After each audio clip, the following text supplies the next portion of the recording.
ओम शांति। आज मुरली का डेट ही 16/7/2021 का है।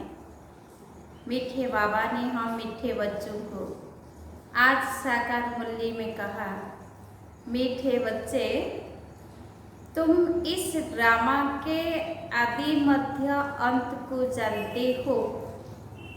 तुम्हें बाप द्वारा ज्ञान का तीसरा नेत्र मिला है, इसीलिए तुम हो आस्तिक ना। बाबा ने क्या कहा, तुम इस ड्रामा के आदि मध्य अंत को जानते हो। तुम्हें बाप द्वारा ज्ञान का तीसरा नेत्र मिला है, इसीलिए तुम हो आस्तिक। आज बाबा का प्रश्न है, बाप का कौन सा टाइटल धर्म स्थापकों को नहीं दे सकते हैं?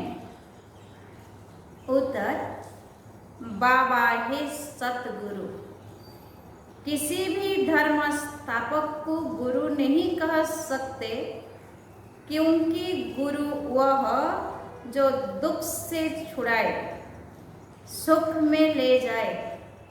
धर्म स्थापन करने वालों के पीछे तो उनके धर्म की आत्माएं ऊपर से नीचे आती हैं, वह किसी को ले नहीं जाते। बाप जब आते हैं तो सभी आत्माओं को घर ले जाते हैं, इसीलिए वह सभी के सतगुरु हैं। गीत हैं, इस पाप की दुनिया से ले चलो प्रभु, जहाँ सुख और चैन है। ओम शांति। मीठे मीठे रूहानी बच्चों ने गीत की लाइन सुनी, यह है पाप की दुनिया। बच्चे जानते भी है यह पाप आत्माओं की दुनिया है। कितना बुरा अक्सर है, परंतु मनुष्य यह समझ नहीं सकते कि सचमुच यह पाप आत्माओं की दुनिया है। जरूर कोई पुण्य आत्माओं की दुनिया भी थी, उसको कहा जाता है स्वर्ग। पाप आत्माओं की दुनिया को कहा जाता है नरक। भारत में ही स्वर्ग और नरक की चर्चा बहुत है। मनुष्य मरते हैं तो कहते हैं स्वर्गवासी हुआ, तो इससे सिद्ध होता है नरकवासी थे। पतित दुनिया से पावन दुनिया में गया, परंतु मनुष्यों को कुछ भी पता नहीं है। जो आता है सो बोल देते हैं, यथार्थ अर्थ कुछ भी नहीं समझते हैं। बाप आकर तुम बच्चों को तसल्ली देते हैं कि अब थोड़ा धीरज धरो, तुम पापों के बोझ से बहुत भारी हो पड़े हो। अब तुमको पुण्य आत्मा बनाए ऐसी दुनिया में ले जाते हैं जिसको स्वर्ग कहा जाता है। वहाँ न कोई पाप होगा, न कोई दुख होगा। बच्चों को धीरज मिला हुआ है। आज यहाँ है, कल अपने शांति धाम सुख धाम में जाएंगे। जैसे बीमार मनुष्य थोड़ा ठीक होने पर होता है तो डॉक्टर धीरज देते हैं, जल्दी से तुम बहुत अच्छा हो जाएंगे। अब यह तो है बेहद का धीरज। बेहद का बाप कहते हैं, तुम तो बहुत दुखी पतित हो गए हैं।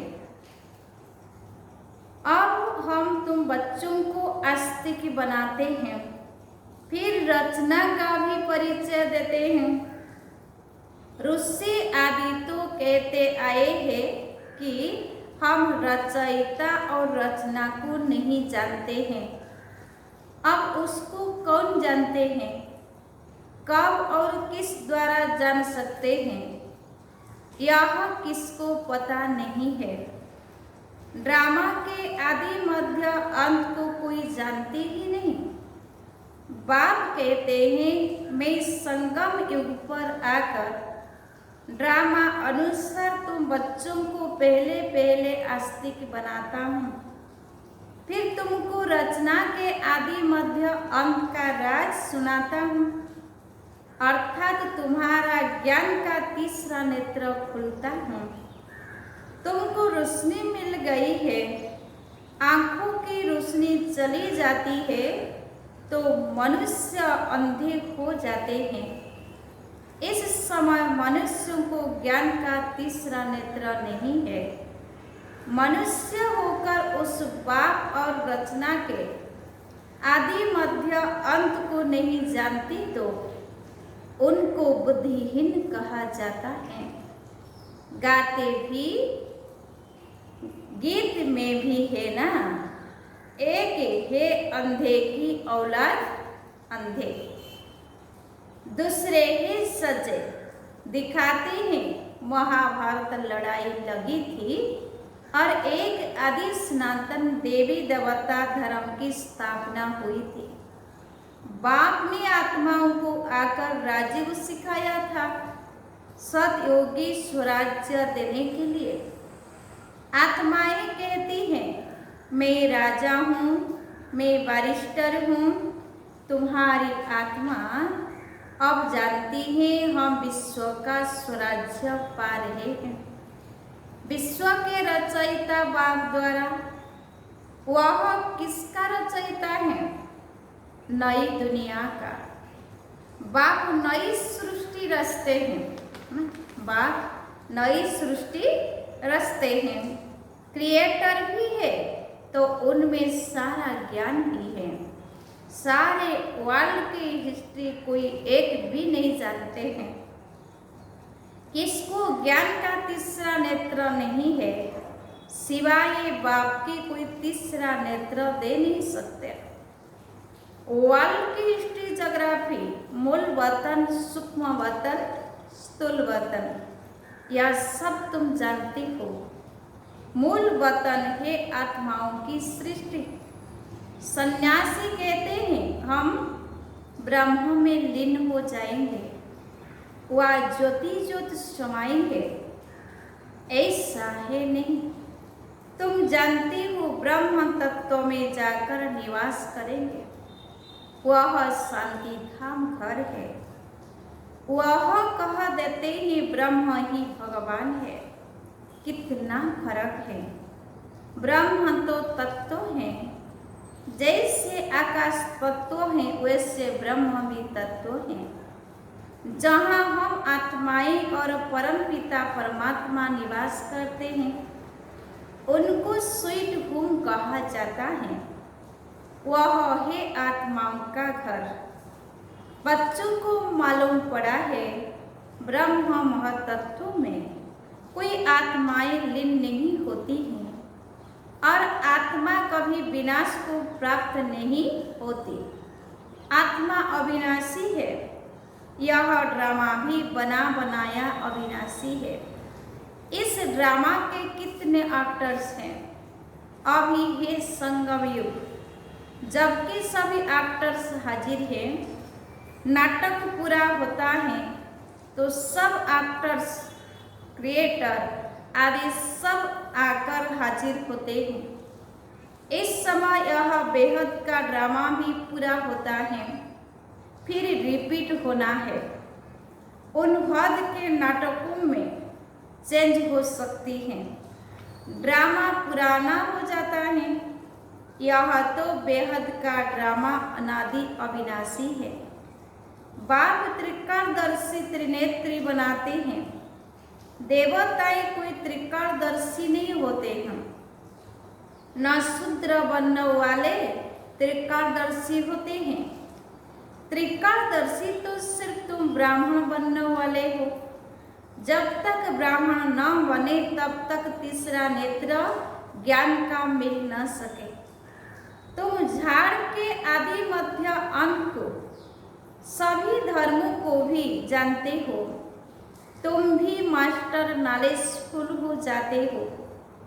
बाप बच्चों को आप समान बनाएंगे ना। ज्ञान का सागर तो एक ही बाप हैं, जो सभी आत्माओं का बाप हैं, सभी बच्चों को आस्तिक बनाए त्रिकालदर्शी बनाते हैं। अब तुम बच्चों को सबको यह कहना है कि शिव बाबा आया है, उनको याद करो। जो आस्तिक बनते हैं वह बाप को अच्छी रीति प्यार करते हैं। तुम्हारे ऊपर बाप का भी प्यार है, तुमको स्वर्ग का वर्षा देते हैं। गाया हुआ है कि विनाश काले विपरीत बुद्धि विनश्यन्ति और विनाश काले प्रीत बुद्धि विजयन्ति। गीता में कोई कोई अक्षर सच्चे हैं। श्रीमद् भगवत गीता ही सर्वोत्तम शास्त्र, आदि सनातन देवी देवता धर्म का शास्त्र यह भी समझाया है। मुख्य धर्म शास्त्र है ही 4, और जो धर्म वाले हैं वह आते ही सिर्फ अपने धर्म की स्थापना करने, राजाई आदि की बात नहीं।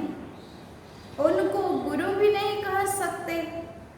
गुरु का तो काम ही है वापस ले जाना। इब्राहिम, बुद्ध, क्राइस्ट आदि तो आते हैं, फिर उनके पिछाड़ी उनकी वंशावली भी आती है। गुरु वह जो दुख से छुड़ाए और सुख में ले जाए। वह तो सिर्फ धर्म स्थापन करने आते हैं। यहाँ तो बहुतों को गुरु कह देते हैं। ब्रह्मा विष्णु शंकर को भी गुरु नहीं कह सकते। एक शिव बाबा ही सर्व का सद्गति दाता है। पुकारते भी एक राम को है। शिव बाबा को भी राम कहते हैं। बहुत भाषाएं हैं तो नाम भी बहुत रख दिए हैं। असुर नाम है शिव, उनको सुमनाथ भी कहते हैं। सुमरस पिलाया अर्थात ज्ञान धन दिया, बाकी पानी आदि की तो बात ही नहीं। तुमको सन्मुख नॉलेजफुल ब्लिसफुल बना रहे हैं। बाप तो ज्ञान का सागर है, तुम बच्चों को ज्ञान नदियाँ बनाते हैं। सागर एक होता है, एक सागर से अनेक नदियाँ निकलती हैं। अभी तुम हो संगम युग पर। इस समय यह सारी धरती रावण का स्थान है। सिर्फ एक लंका नहीं थी, सारी धरती पर रावण का राज्य है। राम राज्य में बहुत थोड़े मनुष्य होंगे। यह सिर्फ अभी तुम्हारी बुद्धि में है। बाबा ने समझाया है, मैं 3 धर्मों की स्थापना करता हूँ, ब्राह्मण, देवता और क्षत्रिय। फिर वैश्य शूद्र बनना में, और सभी आकर अपना अपना धर्म स्थापन करते हैं। अनेक धर्मों का विनाश भी कराते हैं। भारत में त्रिमूर्ति का चित्र भी बनाते हैं, परंतु उसमें शिव का चित्र गुम कर दिया है। शिव से ही सिद्ध होता है कि परमपिता परमात्मा शिव ब्रह्मा द्वारा स्थापना, विष्णु द्वारा पालना कराते हैं। उनको करण करावन हार कहा जाता है। खुद भी कर्म करते हैं, तुम बच्चों को भी सिखलाते हैं। कर्म अकर्म विकर्म की गति भी समझाते हैं। रावण राज्य में तुम जो कर्म करते हो वह विकर्म बन जाता है। सतयुग में जो कर्म करते हो वह अकर्म हो जाता है। यहाँ विकर्म ही होता है क्योंकि रावण का राज्य है। सतयुग में 5 विकार होते ही नहीं। एक एक बात समझने की है और सेकंड में समझाई जाती है। ओम का अर्थ वो लोग तो बहुत विस्तार से समझाते हैं। बाप कहते हैं ओम माना अहम आत्मा और यह मेरा शरीर। कितना सहज है, और तुम समझते हो हम सुखधाम में जा रहे हैं। कृष्णा के मंदिर को सुखधाम कहते हैं। हे भी कृष्णापुरी, माताएं कृष्णापुरी में जाने के लिए बहुत मेहनत करती हैं। तुम अभी भक्ति नहीं करते हो, तुमको ज्ञान मिला है और कोई मनुष्य मात्र में यह ज्ञान नहीं है। मैं तुमको पावन बनाकर जाता हूँ, फिर पतित कौन बनाते हैं यह कोई बता ना सके। सब मेल अथवा फीमेल भक्तियाँ हैं, सीताएं हैं। सबकी सदगति करने वाला बाप है। सब रावण की जेल में हैं, यह है ही दुखधाम। बाप तुमको सुखधाम का मालिक बनाते हैं। ऐसे बाप को 5000 वर्ष बाद सिर्फ तुम देखते हो। लक्ष्मी नारायण की आत्मा को अब नॉलेज है। हम छोटेपन में यह है अर्थात कृष्ण है, फिर बड़े बनेंगे, ऐसे शरीर छोड़ेंगे, फिर दूसरा लेंगे और कोई को यह नॉलेज नहीं है। बाप कहते हैं तुम सब पार्वतियाँ हो। शिव बाबा तुमको अमर कथा सुना रहे हैं, अमर बनाने के लिए, अमर लोक में ले जाने के लिए। यह मृत्युलोक है। तुम सब पार्वतियाँ अमरनाथ द्वारा अमर कथा सुन रही हो। तुम सच सच बनते हो। सिर्फ बाप को याद करने से तुम्हारी आत्मा अमर बनती है, जहाँ दुख की बात नहीं होती। जैसे सर्प एक खाल छोड़ दूसरी लेते हैं, यह सब मिसाल यहाँ के हैं। भ्रमरी का मिसाल भी यहाँ का है। तुम ब्राह्मण क्या करते हो?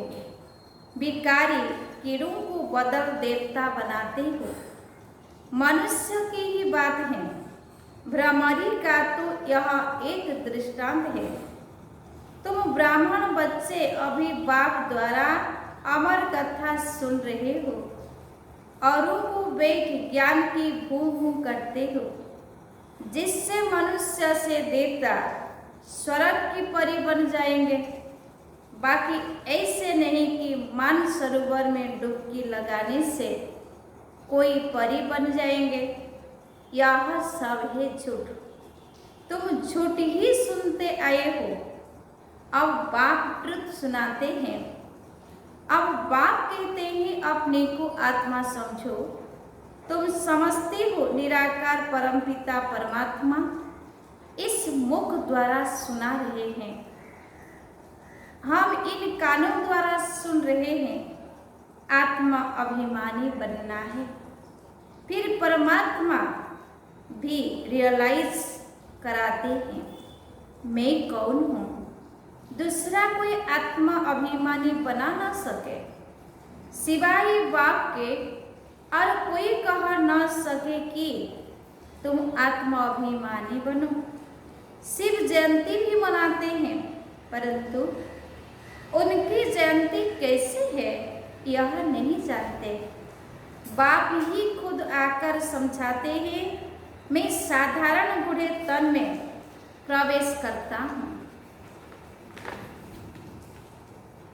नहीं तो ब्रह्मा आएगा कहाँ से? पतित तन ही चाहिए ना। सूक्ष्म वतनवासी ब्रह्मा में विराजमान होकर तो ब्राह्मण नहीं रचेंगे। कहते हैं मैं पति शरीर पति दुनिया में आता हूँ। गाया हुआ है ब्रह्मा द्वारा स्थापना।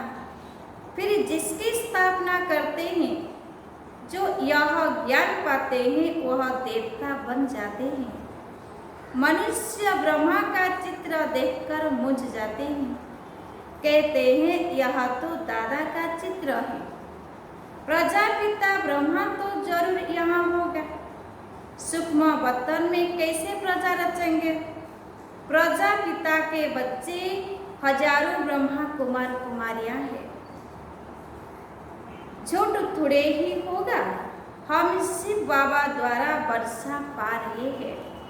तुम बच्चों को समझाया है वह अव्यक्त ब्रह्मा है। प्रजापिता तो साकार में चाहिए, प्रजापिता तो साकार में चाहिए। यह पतित ही तो पावन बनते हैं तत्व। अच्छा, मीठे मीठे सिकिलते बच्चों प्रति माता पिता बाप दादा का याद प्यार और गुड मॉर्निंग। रूहानी बाप की रूहानी बच्चों को नमस्ते। हम रूहानी बच्चों की रूहानी बाप दादा को याद प्यार और गुड मॉर्निंग। नमस्ते नमस्ते नमस्ते। धारणा के लिए मुख्य सार। पॉइंट नंबर 1, आत्मा अभिमानी बनकर इन कानों द्वारा अमर कथा सुननी है। आत्मा अभिमानी बनकर इन कानों द्वारा अमर कथा सुननी है। ज्ञान की भूं भूं कर आप समान बनाने की सेवा में रहना है। पॉइंट नंबर 2, बाप समान नॉलेजफुल ब्लिसफुल बनना है। सुमरस पीना और पिलाना है। आज बाबा का वरदान है, फॉलो फादर और सी फादर के महामंत्र द्वारा एक रस स्थिति बनाने वाले श्रेष्ठ पुरुषार्थी भवो। फॉलो फादर और सी फादर के महामंत्र द्वारा एक रस स्थिति बनाने वाले श्रेष्ठ पुरुषार्थी भवो। सी फादर फॉलो फादर, इस मंत्र को सदा सामने रखते हुए चढ़ती कला में चलते चलो, उड़ते चलो। कभी भी आत्माओं को नहीं देखना क्योंकि आत्माएं सब पुरुषार्थी हैं। कभी भी आत्माओं को नहीं देखना है क्योंकि आत्माएं सब पुरुषार्थी हैं। पुरुषार्थी में अच्छाई भी होती और कुछ कमी भी होती है, संपन्न नहीं। इसीलिए फॉलो फादर न कि ब्रदर सिस्टर। तो जैसे फादर एकरस हैं, ऐसे फॉलो करने वाले एकरस स्वतः हो जाएंगे। स्लोगन है, परचिंतन के प्रभाव में न आकर शुभ चिंतन करने वाली शुभ चिंतक मणि बनो। परचिंतन के प्रभाव में न आकर शुभ चिंतन करने वाली शुभ चिंतक मणि बनो। अच्छा, ओम शांति।